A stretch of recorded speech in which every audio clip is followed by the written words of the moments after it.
Hello, I'm Louisa McGivney and I'm a specialist teacher and practitioner for the Complex Communication team in Coventry. As part of our local offer to schools and settings, we can offer direct and virtual support and training to enhance inclusive teaching and learning for all pupils with complex communication needs and/or autism.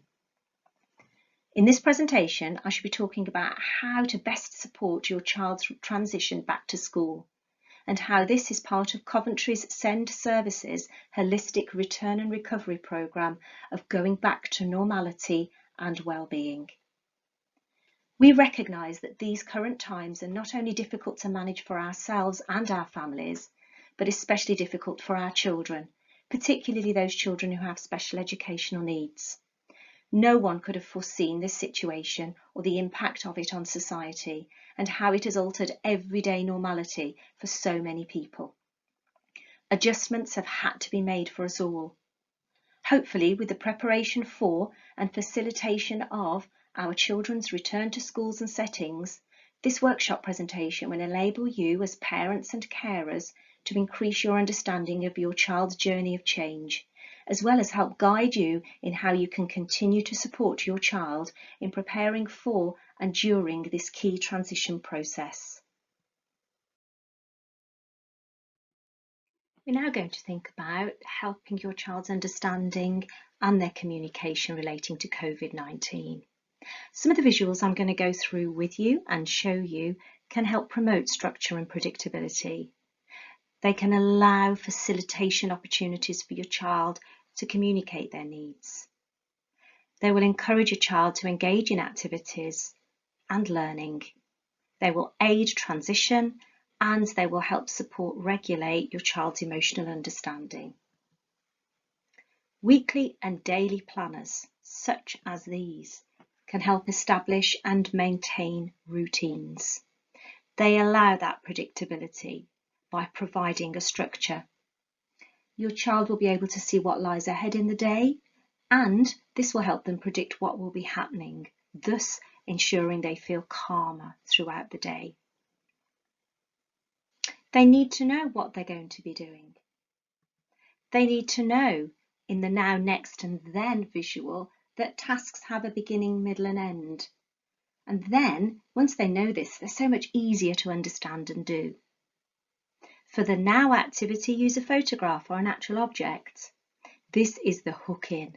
This is the activity that you know your child likes and will engage in. The next, again, using a photograph, a picture or an actual object on the board, could indicate the activity or the task that you would like them to do. The then is the nice bit. This is the reward. And this reward is chosen by your child from a choice board. This is what they're working for. Children with complex communication needs and/or autism don't always have the same desire to please as others. So they will need very specific ways of working. They will need to know what they're working for. What are they going to get out of it? What's in it for them? A good idea is I'm working for boards. These can be a collection of tokens that your child earns in order to get what they are working for, to get that reward. PECS cards are always useful. This stands for Picture Exchange Communication System. And this is when a child swaps a card for a basic need that they want. So for example, if they want a drink, they exchange the card for a drink with an adult. If they would like a snack, they will give the adult the card that says snack and they will get the snack in return. Thinking about cards with words or symbols that just remind a child through visual structure of what they should be doing. Yeah, what day is it? Where will they be? What will they need? We looked in a previous slide at ways in which your child can show someone how they're feeling. Lots and lots of resources available around this. It's so important that your child is allowed to have a break when they need it. If they're starting to feel frustrated or angry, if their emotional thermometer is going from green up to red very quickly, they will need to identify needing a break and going to a safe space. And particularly in schools where lots and lots of areas are out of bounds to children, in order to zone off schools safely, there will be no entry signs to indicate to your child where it's safe or not safe for them to go.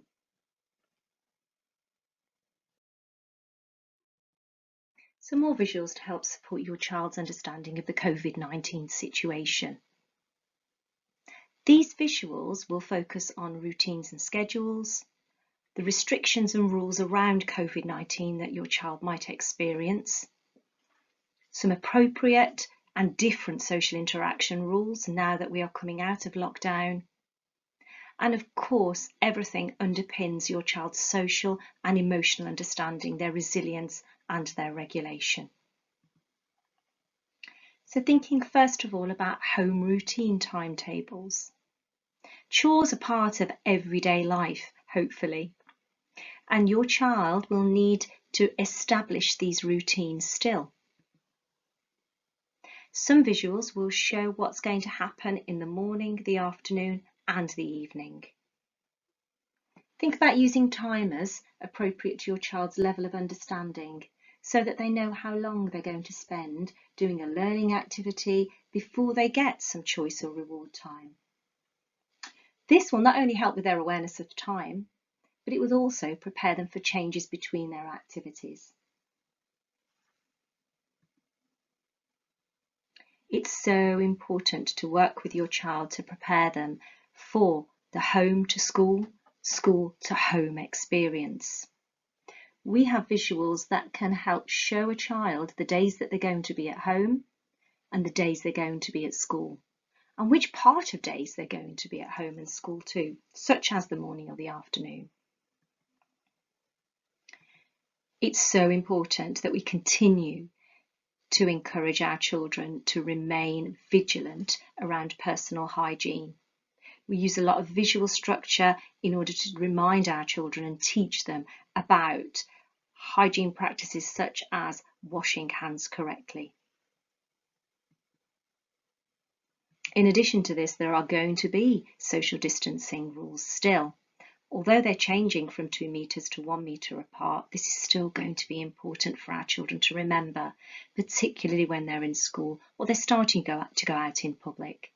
This visual will remind them of this rule. As mentioned previously, children need to be able to rate how they are feeling. They're going to be able to need to show themselves and you just how their anxiety levels are rising and falling. And of course, as we talked about earlier, it is so important that we continue to work with our children to help them express and communicate their emotions, as well as help them regulate them.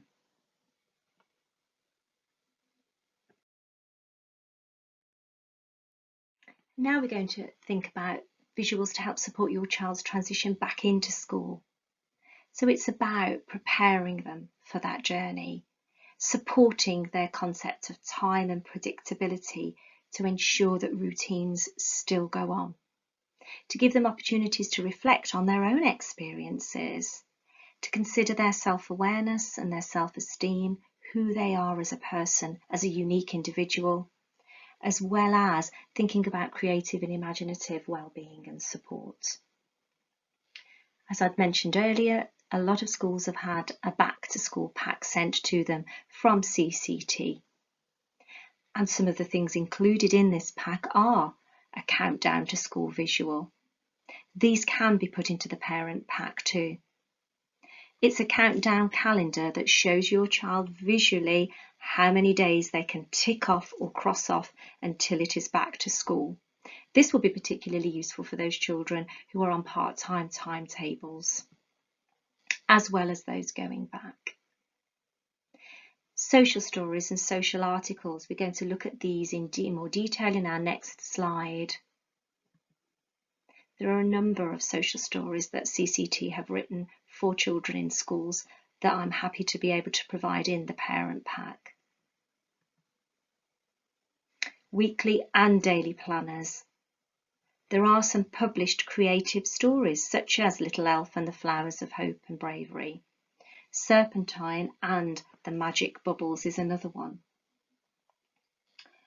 There's a website called Swan Webinar, that's SWAN, by Pookie Knightsmith, that's POOKIE, Knightsmith, which provides information about supporting safe returns to school.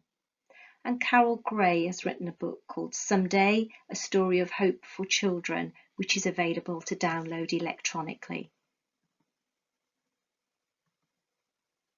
Schools in Coventry, secondary and primary, have been provided with time capsules so that they have the opportunity to reflect on their own experiences through this time. As underpinning everything, it's about continuing to provide opportunities for emotional support and well-being for our young people. If your child is having a particularly difficult time in relation to their understanding of COVID-19, or they're anxious about the transition back to school, a social story or social article for older children can be written as a way of explaining what's happening. Social stories and social articles are individualised short stories and descriptions that explain socially relevant cues and responses to your child in a variety of situations and settings. They break down a challenging social situation into understandable steps by taking out irrelevant information and by being highly descriptive to help your child understand the entirety of a situation.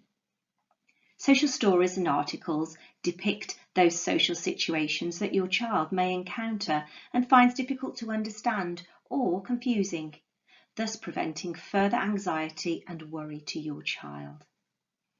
Always read social stories and social articles during calm, quiet times when your child is more receptive and when the stories themselves will have more impact and understanding for your child.